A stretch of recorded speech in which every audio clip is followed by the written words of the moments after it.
Hello, this is Abby. Dear Abbey, this is gonna be a long one. Oh boy. Dear Abbey, how do you tell the difference between a new exciting crush and a rebound? Does it matter? Dear Abbey. Dear Abbey. Dear Abbey. Welcome to our little corner of the internet. This is the Dear Abbey podcast. I hope you stay and hang out with us.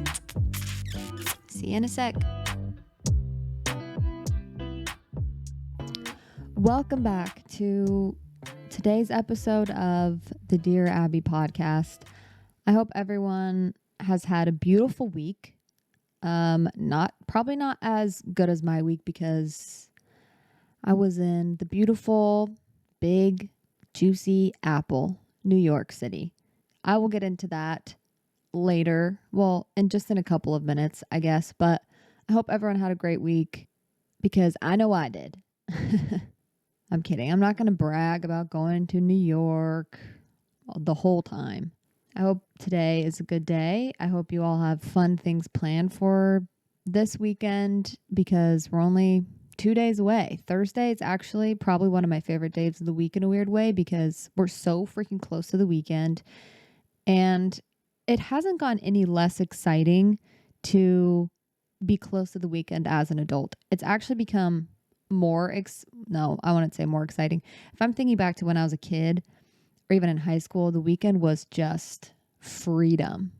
It was just freedom, fun, chaos, cartoons all day Saturday instead of for 20 minutes after school when the cartoons were good for another hour and then they were bad and stupid. And then it was like weird late night shows that I wasn't allowed to watch.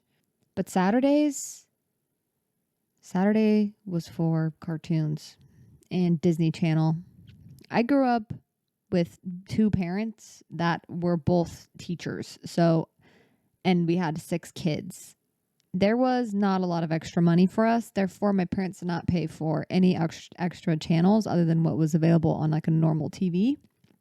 So I grew up on PBS Kids and we'd get home in time for some of my favorite, but a lot of my favorites were during school and I wasn't really obviously allowed to watch and couldn't watch because I would be at school. But I remember I'd watch a lot of Arthur, a lot of Word Girl. And then what was the other one? We would only get Dragon Tales on Saturday. There was really only a couple I think we'd get home in time for if my mom remembered to pick me up from school. Just kidding. I'm kidding, Mom. She'd pick us up. She'd pick us up on time almost every day. Every once in a while, she would sometimes forget. It's okay. She had 6 kids. But it was fine. We were literally 5 seconds away from the school anyways. We probably could have walked home every single day because there's also a bunch of kids that walked home. I guess it wasn't as scary back then, or if it was, people didn't know how scary it was. Anyways, all of us are fine. We made it home and to school every single day. But moral of the story, I didn't have a lot of good cartoons except for on Saturdays. So it was just a good day. I'm excited for this weekend. I don't have anything planned, but I've been so tired since I've gone back from New York that I just really have plans to watch movies and finish up the season of Love Island because I haven't finished it yet. It did get spoiled for me, which it's my fault for not keeping up with it, but I am watching it with my boyfriend Keaton, and so it's kind of annoying because we have to hang out and then watch it. When I would have been caught up a long time ago if I was watching it by myself. Today we have, I realize every episode I don't ever share what we're talking about specifically, and I think that is something I will do every single episode from now on. It'll be a lot more, this is what we're doing, and I'll share it with you so you guys know what to expect. I want it to be very cohesive, everything. I'm still in the works of that, but I feel like I have a hang of how to do this now. And the only thing I'm not good at yet is like posting and graphics and stuff like that because I don't have the money to pay for someone to do it for me or for me to do it yet. But I will be trying to sell my wedding ring that my ex-husband got me for money, obviously. And then I do want to use some of that money. Hopefully we don't find out that it's a fake diamond or anything. That would honestly be iconic. I'm weirdly hoping that it is because that would just be funny. I don't think it is though. So I want to sell it so I can have money to probably put some more money into my savings would be the smartest thing to do. But also, I do want to buy an iPad, and then I will get better at, I don't know, just more graphics, and just, I want to have fun with this. When I first started, I was so stressed about everything. I feel like the further I get in recovery, the more relaxed I feel about it, and like the less uptight I feel about every tiny thing. But actually, the more organized I am, which is very interesting how that works. So here's what we got today. Okay, we are first going to talk about my trip to New York City, a quick recap on that, some of my favorite moments, some of my least favorite moments, and just overall how it was. So I'm excited to talk about that. Okay, then I wanted to talk about why there is never a reason to cheat, because I hear that saying all the time by probably people who have cheated or something. And this is just in regards to a relationship or a marriage or boyfriend, girlfriend, whatever, someone who cheats on you. And they say, well, there's a reason that people cheat. I 100% disagree with that. And I will share with you why. And trust me, I'm very understanding about it, but just that's what I wanted to talk about, because I'm sick of hearing people say that as if that's like justifying or an excuse or something. So if you want to hear my thoughts about that, keep listening. And then we're doing a Dear Abbey question. I don't know what the question is yet. I didn't read it. I don't think we didn't have any voicemail ones today. I understand why people don't want to voicemail. So I've now changed it to, you can just text the number. The number is below in the description. Yeah, you can text or you can call and leave a voicemail. Again, it's just any kind of advice or questions. It can really be anything that's like lighthearted, or it can be kind of heavier or serious, whatever you want to ask. So we'll do one of those, and then we're just doing a fun little game at the end. I like to do games at the end because it keeps things fun, lighthearted, fresh. And when I have guests on, which I want to soon, I just feel like it'll just be fun. I just like playing games. If I had a YouTube channel, I would probably just do what BTS Run does and just play really wholesome, funny games with my whole family. Like if I were to, my dream job would be me and all my family members live close together. Okay. And we have a YouTube channel, and in that YouTube channel, we play very wholesome, funny games, and people just watch, and we just have fun with each other and laugh a lot. That would be the dream. Unfortunately, that is not how life works, but maybe one day I can do one video or something with all my family members. I just love my siblings, and I want to hang out with them more. So it sucks when you get old.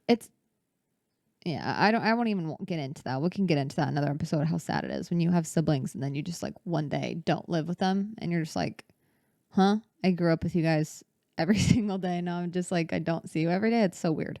Okay. New York, New York. It was the trip of my life because I got to do it with my sister and my mom, and me and Chelsea flew there together. JC and Leif were on the same flight as us, but we all flew there. We didn't really see them the whole time except for when I went to one of their shows, but we were kind of all just doing our own things. But me and Chelsea flew there. My mom was flying from Arizona, so she arrived like 30 minutes after us. So we arrived at JFK, and it's like 11 p.m. We're tired. We've been traveling all day.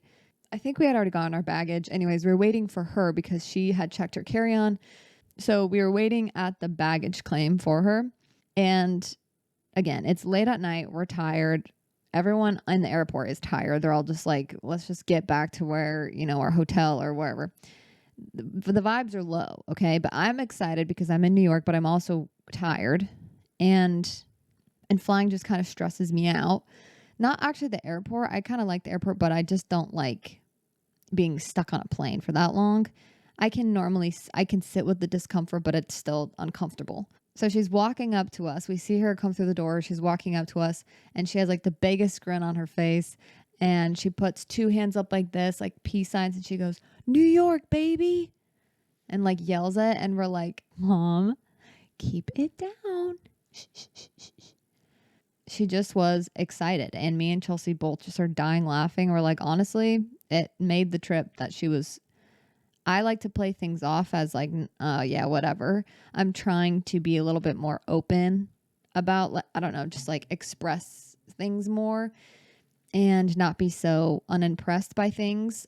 It's probably just a defense mechanism, but so I just try to play things off, but my mom doesn't. She's very like, wears her heart on her sleeve. She's so excited. She's talking to everyone about New York and talking to the Uber drivers and asking them questions. And I think it's so weird because when you're young, or I don't know if it's just me, but I see this a lot with my friends and like, I guess not friends, just acquaintances and stuff. But you just don't want to act excited for things because I feel like maybe I was excited for things and then I've just been shamed into not being as excited because it's annoying or dramatic or like everyone does this, relax. But my mom kind of reinstilled this excitement, I guess. And it was just funny. So we get to the hotel and it's pretty late. It's like probably 12 by the time we get there. We check in. The concierge guy or the guy that helps us with our luggage, he was taking us to a room with our luggage. He was carrying it for us and he was like, do you guys want to go up to the top, like the roof? And he's like, it's a little bit cold, but like I can show you if you want, because he remembered Chelsea because Chelsea's been there before and he helped them a lot with like, because they had case and stuff like that. So he's like, do you guys want to go to the roof and just see the skyline? And my mom were like, yes, that would be amazing. So he took us up and we're staying in Brooklyn. So we're just across. So you can see like Manhattan, like the skyline. You can see literally everything. So we get to the roof and it's a 360 roof. So you can walk all the way around. And it was such a beautiful welcoming into New York. I almost cried. My mom, I think, shed a tear because we've never been there before. And it's such an iconic place. It's like has so much history. Yeah, it was just amazing. It was beautiful. It was night out. The moon was bright. You could see the Statue of Liberty. You could see the full skyline.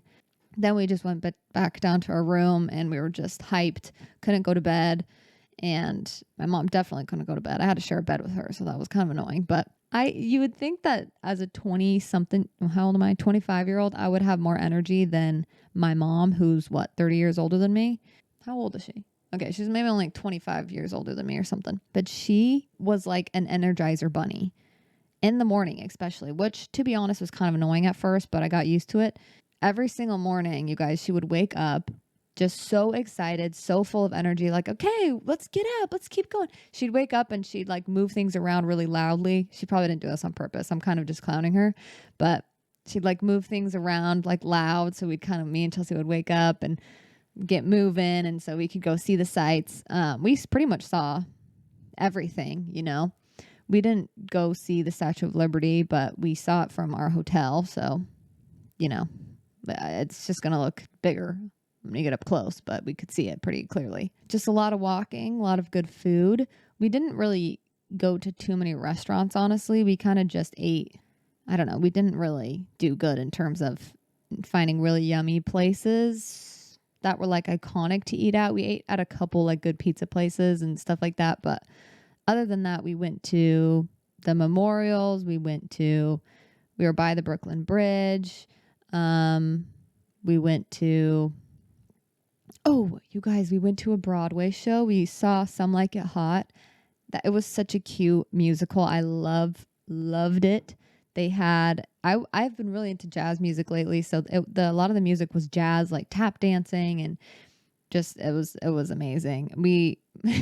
I've never been to a Broadway show on Broadway. I've seen like Wicked when they're traveling, but I've never been to an actual Broadway show. And when we were sitting in our seats, it gives me so much anxiety to be in those places. I don't know why, but like the decor, everything just looks like, it just scares me. I don't know why. Anyways, I was really anxious. I was like, I shouldn't even come to this. Like, this is like not even going to be like, I'm just going to be anxious the whole time. The seats are like hockey seats. So you're so high up, and we didn't get expensive tickets. We got the cheapest there was. So we were looking down basically. And when the lights went off and then the music started, like the live orchestra, chills, just chills down my spine. I literally started crying, not like sobbing, but a couple tears did fall. And I was so in shock at how talented these people were with Wow. I could literally talk about a million different things, but there's a guy that was tap dancing, playing the cello, playing the saxophone, like dancing, like ballroom dancing, singing, acting. Like, it's crazy what those people can do. It was very, very inspiring, and it was just a beautiful moment to share with my sister and my mom. My mom's never been to one. I don't know if Chelsea has. Maybe she has. I don't remember. But yeah, we were in love. There's so many funny moments too in the musical. I want to go back and see Phantom one day. That is on the bucket list because my family loves that movie, Phantom of the Opera. We love that musical. I feel like there's so many things that I would want to share. Maybe I can talk about it a little bit more next time as well, but I want to keep it shorter because I could spend the whole episode talking about everything. It was just overall a great experience. Made me proud to be, in this country. It made me excited to keep on the grind, but also it made me feel like taking a step back and just not taking everything so seriously and so heavy. Shout out to Chelsea and my mom, but especially Chelsea. Shout out to Chelsea for for paying pretty much for everything for me, and my mom for keeping the energy high. It was a very fun trip, and I'm super grateful that I was able to go. I will hold that very near and dear to my heart. This is the topic. This is the main topic that I wanted to talk about today. Okay. We hear the term or the sentence. I hear it all the time in podcasts. I see it online, whatever. And people say, people always have a reason to cheat. Like, there's a reason that they cheated. They were, whatever it is. And these are my thoughts on that. There is never a reason to cheat. Okay? There is a reason to maybe feel unloved. There's a reason that you want to leave your relationship. There's a reason you don't feel like you want to be intimate with your partner. There's a reason you should speak to them about going to therapy. There's a reason you have an urge to find love somewhere else. There's a reason you have an urge to, emotionally connect with someone else around you that's not your spouse or your significant other or whatever. But that's a reason to seek help in a relationship. There's always a reason why you don't feel loved or why you don't want to keep staying in this relationship, why you need something else, why you need some kind of change to happen. That's 100% valid. Like, of course, if you're not getting what you need from a relationship, it's normal to start to have your mind wander, be like, oh, well, what if? That's not what I'm talking about. I'm saying there's never a reason to cheat. Okay? There's a reason to do, again, like I just said, all of those things, but to actually cheat, there's a disconnect there. It's very frustrating to hear people say like, well, they probably just weren't getting enough. For men, a lot of the time it's like they weren't getting enough sex or something. But when people use that, when men or women or whoever use that as an excuse, like that's why they cheated, I think that is just such a cop-out. That's a good reason that you should maybe seek therapy with your spouse, or that's a good reason you should maybe have a really difficult conversation saying, look, I'm really thinking about looking elsewhere to get validation, to get love, to feel like I'm validated, to feel like I'm special, because I'm getting none of that from you. To have a serious conversation about what needs are not being met in the relationship. If you have changed or your perspective on relationships have changed, that's a reason that you could feel, I don't know, disconnected, whatever it is. There's just a billion different things you can do before betraying someone's trust. Like, this is obviously something that's very personal to me, and I've experienced this. And so I just feel like truly there's nothing that has shaken me more than being truly betrayed like that. And I believe that there's a reason that he was in pain. There's a reason that he felt unloved. There's a reason he felt like he needed validation from someone else, but there was never a reason to cheat. And I think that has been very helpful to really start to separate and understand, because it's not my responsibility. If someone's not getting what they need from their relationship, or I guess one, if you are someone that's struggling in your relationship, please just tell your spouse or talk to a therapist or something. Don't just like sit and ruminate about it and then keep acting on these thoughts. Or if there's someone that you're like a coworker that you're flirting with or something, just stop and tell your spouse and try to work on it with them. Be very open. It's going to be very uncomfortable, but just tell them like everything, you know.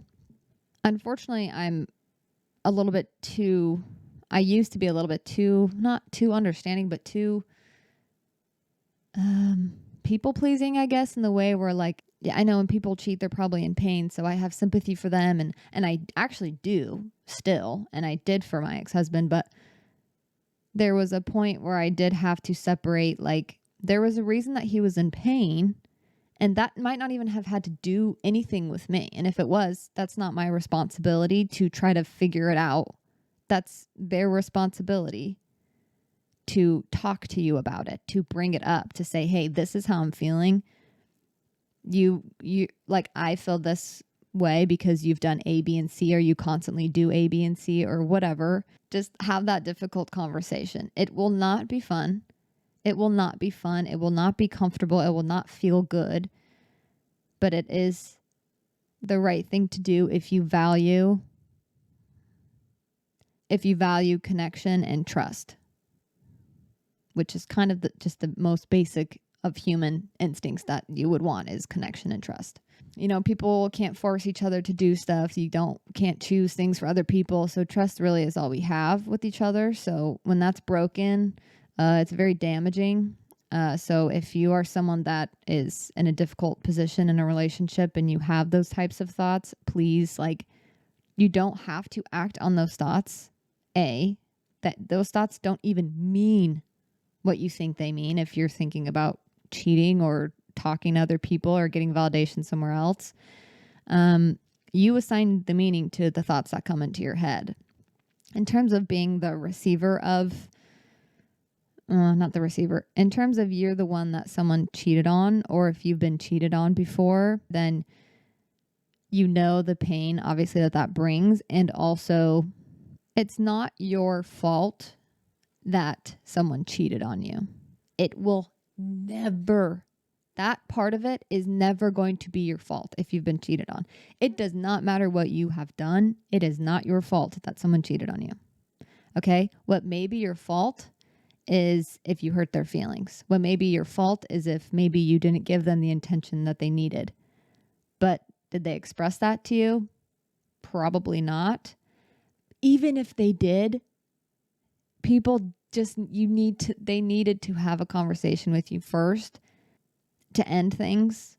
They obviously needed to either break it off, separate, do something before they ever acted on any thoughts that they had about cheating on you, about gaining a connection to someone else. So to all my girls and guys out there who have been cheated on, again, to reiterate, it is never your fault. You are not responsible for their actions in that way.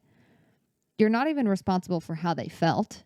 However, when you're in a relationship and you're working on love, connection, support, love is about, at least for me, what I believe, is about growth, support, uplifting one another, helping each other learn to love, learn how to practice loving someone, and communicating, connection. So you may believe that you have some sort of responsibility or some sort of desire to help that person feel loved, help that person feel supported, feel special. And maybe you failed at that, honestly. I think I failed a lot of ways in my last marriage that now I'm so grateful that I've matured in different areas. I never would have unless he either had told me or he left and I just had to learn by, I don't even know, by the grace of God, honestly, I've learned things. It's never your responsibility for them cheating. There's always a line that has to be drawn, and that's on 100% on them. They should not have done that. And that's not okay. And that's not an excuse. But I do think for me, it was really helpful to acknowledge the things that I could have been better at. And even then, moving into my relationship now with Keaton, I see how that comes up now where it's like, oh my gosh, well, what if I'm not physical enough with him? Then he'll cheat on me. That's my fault. Like, I need to always make sure he's physically taken care of. And it becomes like this hyper responsibility to make sure that he's loved enough where he doesn't cheat, as if that's my responsibility, which it is not. So I have to remind myself constantly, like, I also have boundaries, though. I also have limits, and he also has a brain, and he also has consciousness and can also choose. And if he's ever feeling unloved or feeling like his needs are not being met, then he has to voice that to me. I cannot figure that out by myself. So that's my rant on that, because I hate seeing people say there's always a reason why people cheat. No, there's not a reason why people cheat. There's a reason why people are in pain. There's a reason why there's temptation there. But to actually go from that to cheating, there's not a reason to do that. That part doesn't make sense. That part doesn't have to be like that. I hope that, is helpful to someone. I hope someone needed to hear that. On either end, honestly, because as much as I hate to admit that, I feel that for those who have cheated or who have crossed that line, 100% I would have rather been cheated on than to cheat, because that's a scary line to have crossed. I don't believe that anyone is hopeless because we have Jesus, and I do believe that slowly coming to know forgiveness and that you are still very loved, even if you've made those kinds of mistakes. It's hard to come back from emotionally, I'm sure, but like, you still have people who are rooting for you, even if you've made that type of mistake. And I'm rooting for you, because I don't think that even when someone does that we, cast stones at them. I think that that's when people need help, and it's not helpful to shove people in a corner and say, well, you're this, so you always have to be that, because then that's a higher possibility that they're going to hurt other people, and then those people might hurt other people. And it's just, the more we can forgive and understand, not excuse, but forgive and understand, maybe that can help them kind of soften their heart to change. But if not, then we can do all we can do, and that's it. I hope that made sense. I wanted to be very careful about how I talked about that, because I don't like the feeling of condemning someone even for cheating. That sucks, because I've been on the receiving end of that, and that was the most tragic thing, I think, in my life. For sure. That rocked me. That rocked me to my core. So I definitely do not think that it's okay whatsoever, and I never think that there's a reason to do it. So anyways, let's go into our Dear Abbey segment. Okay, let's read this mamma jamma. What the crud? I'd also want to hear what you guys think about that. If you think other things, I'd love to hear it. I might not really respond, but if you feel like you want to voice your opinion, you can send me a DM or whatever, or comment, and I will read it. Probably not respond though, but yeah, I don't know. Let me know what you think about that. I'd love to hear your guys' experiences, what you think. Yeah. Okay. Dear Abbey, not sure if this is the type of question you're looking for, but I'm wondering what your thoughts are about going to college with a significant other. I've heard some say it ruins your experience since you won't be as plugged in to making friends, but also, what if that means breaking up with the person you were meant to be with? I'm torn. Love you in the pod. Okay, good question. First and foremost, I'm a big believer that whatever's meant for you will come back for you, or will somehow make it around to you again. Whether that's you acting on it, maybe you break up with the significant other and then you realize that was a mistake and you go back for him. If he doesn't take you back, then he's probably not meant for you. I think, that's hard. I never went to college, and I also didn't really have a boyfriend in high school or anything like that. I can see it from both sides, how people say it ruins your experience because you're kind of on a one-track mind, but then on the other end, if you really want to get married and like have a family and all that stuff, and that's kind of what life you want, then I could see why it would be devastating. But here's my thing. I think there isn't a right thing, unfortunately. There's like, oh, this is the right choice, this is the wrong choice. I think it's just there's a fork in the road and you think, okay, I like who I'm with or love who I'm with, but I also really think it's important to have this experience. If you've never experienced being single, I do think for a little bit it might be important to just, I don't know if you're excited about it, to just talk with your partner and say, hey, like, I feel like we should maybe split ways and no promises that we're going to get back together or anything. Let's just act like, let's move on and give ourselves some time, experiences, and then, we'll see what happens in the future. And then if it's meant to be, it'll be, I think. So that is my advice, is to kind of just have that conversation. But that's scary, and that's not to diminish how sad that will be if you do have to, like, if you do end up breaking up. And I think just give yourself compassion and grace during this decision, because again, there's not like a right or a wrong. I think just whatever decision you come to it with like your heart, but mostly like your soul, who you are and what you truly think is best for you. And I don't think that'll be the wrong choice if you just are trying to do what you think is best. That's literally all anyone can do, is just do our best and just choose based on what we think is going to be the best option for us. Also, I do think though, if you're not looking to like date other people, you don't want to do that. That's just like, maybe you've done that a lot, you don't want to do it again, or you're just like, I don't really care to like date other people.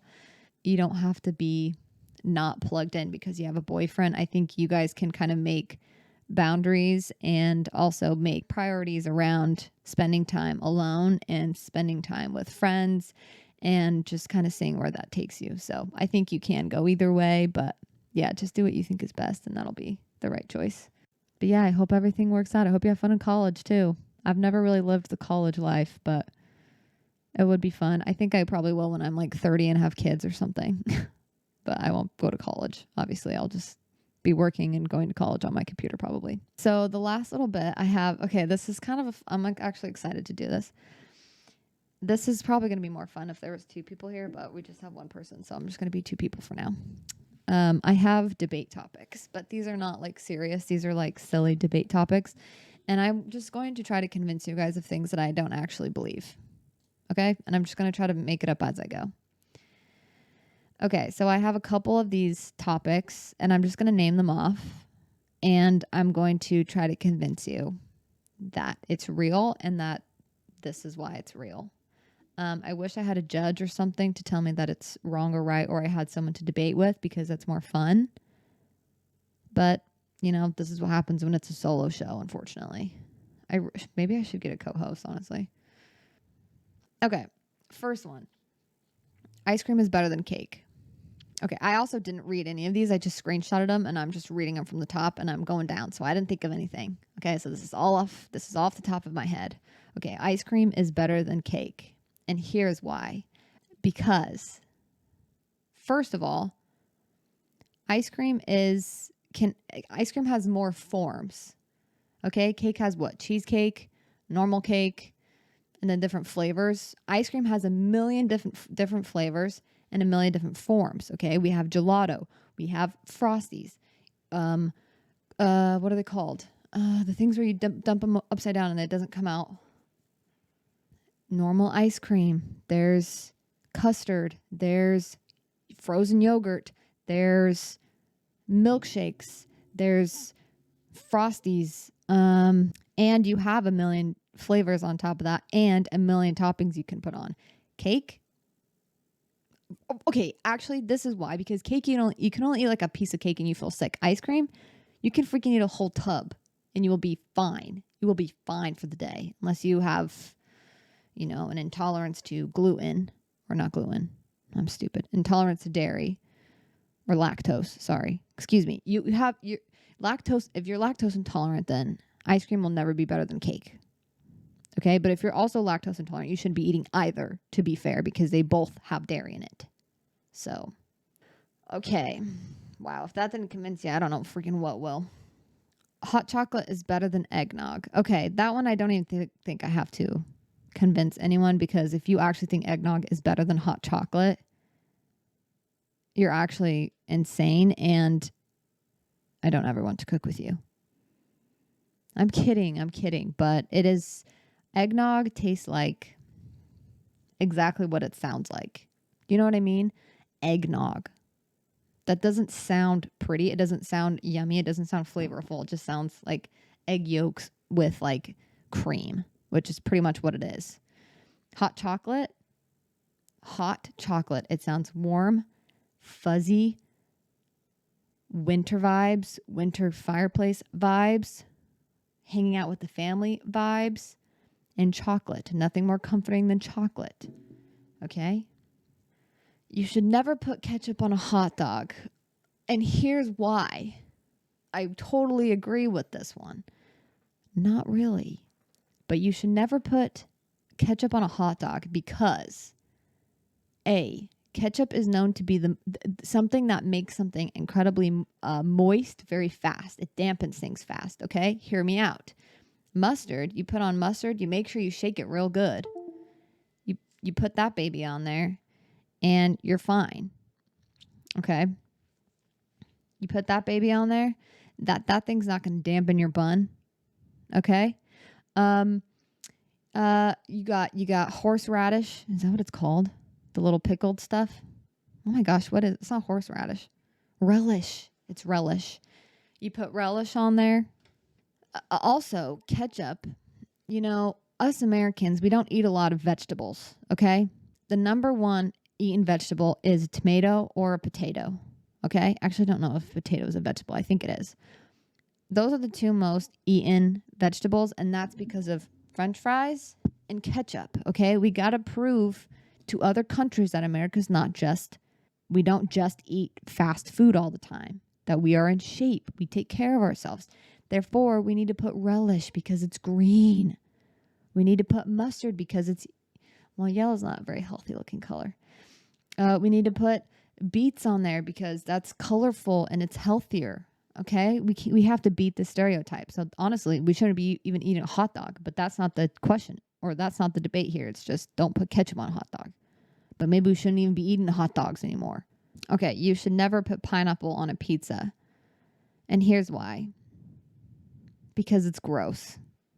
And I've only really craved that one time in my life, and that's when my OCD was at its worst. So it shows you my mind ain't right sometimes. And the times it ain't right is when I want pineapple on my pizza. Okay, macaroni and cheese should be eaten with a spoon, not a fork, because you don't want to spend the time, because if you use a fork, you will do this and you'll waste the time. And by the time you're actually eating your mac and cheese, it'll be cold because you'll spend all of the time, because this is what I do, is putting the little macaronis and covering each spike of the fork with it. Okay, so then by the time you're going to eat it, you're going to eat the fork full. You're only eating 4 macaroni noodles because there's only 4 pokey things on the fork. Okay, if you have a spoon, you're probably going to eat 6 or 7 macaroni noodles in one bite.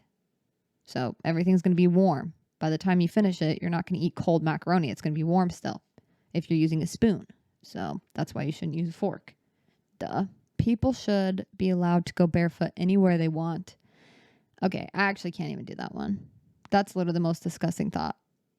Imagine in grocery stores, people, imagine people freaking walking on their bare, nasty little stinky toes and their bare feet, walking around the grocery store near all of our produce, all of the food. Oh, that's disgusting. I can't even fake debate that.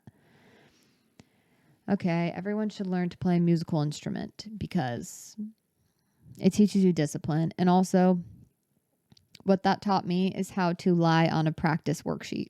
Okay, you get a worksheet every single week and you learn how to fake your mom's signature to say, hey, I practice 20 minutes every day, even though you didn't practice. okay? But you learn how to fake things. You learn how to cheat. So, if you don't actually learn the instrument, that's a helpful thing, I guess, to have in life. Santa Claus's elves should be paid minimum wage. And I feel very strongly about this one because they're elves and they probably don't have a lot of options because they're in the North Pole. And so hopefully they're getting paid minimum wage because they obviously don't have a lot of other places to work if they're in the North Pole, really. I also don't think it's that fun to make toys all day unless they get to also play with the toys. But maybe they don't get to play with the toys.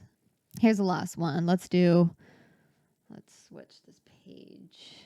Here's the last one. Harry Potter is better than Lord of the Rings. Oh my gosh. I actually can't do that one.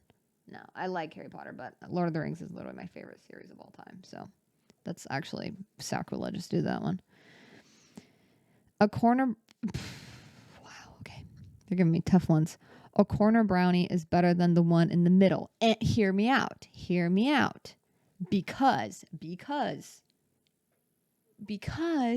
just give me a second, okay? Because this is why. What's the yummiest part of a steak? If you grill a steak, what's the yummiest part? There's two parts, okay? Coming from someone who's been vegan for a long time. So I don't know if this is true. The first part would be like the really uncooked, nasty, disgusting, but people like it, raw looking parts, okay? Yummy. But also people love a good charred piece of steak. You get that burnt butter taste with a little bit of that fat and a little bit of an actual steak in there, That's a great piece of steak. With the corner piece of the brownie, same thing. You get the crusty butter that's cooked, that's nice and crusted, and you get a yummy, gooey piece of the corner, but you also get the crusted butter piece of the corner, which is yummy. And nobody wants the corner piece, so you're quirky and cool if you want the corner piece because everyone's going for the squishy middle ones. But if you like the crusted ones, you're really the special one. So you're a real individual if you do that. So if that's not a good reason, I don't know what is. That was actually more fun than I thought it would be. I actually could do a lot of those. I think it would be fun to have my siblings on here or Chelsea on here or something and play that game again. Thank you guys for listening. I hope you had fun. I hope you feel good. I hope you feel excited about the day, excited about the weekend. But you can find me at Dear Abbey __ on Instagram, TikTok, my YouTube, and also on Twitch. If you wanted to ever watch my streams, I stream sometimes on Friday or Saturdays, depending, just for fun, to say hi. People jump on the chat. We have some fun. I have a Discord server. If you're interested, you can DM me on Instagram. Again, it's at Dear Abbey or Dear Abbey __, and you can ask me what the Discord server is, and I can send you a link. It's fun. We have a lot of people on there. I think we have about 80 something people. Dear Abbey's on Spotify, Apple, YouTube. And if you guys could rate my podcast, give it a 5 stars, maybe write a review, and like and subscribe on my YouTube, that would be amazing. I would really appreciate that. Go ahead and call or text 909-817-1742. And you can submit a Dear Abbey question. I would love for you guys to leave voicemails, but I understand people might be a little bit shy to use their voice. So you can text that number and ask a question, and I will answer it. I'll just read it. Yeah, that's it. Okay, love you. Bye. 우회전 taking a ride to Jonah Lake. 눈치 보면서 들어가야 할 때 찾아 나머진 바빠 개설레임 바꾸는 사람들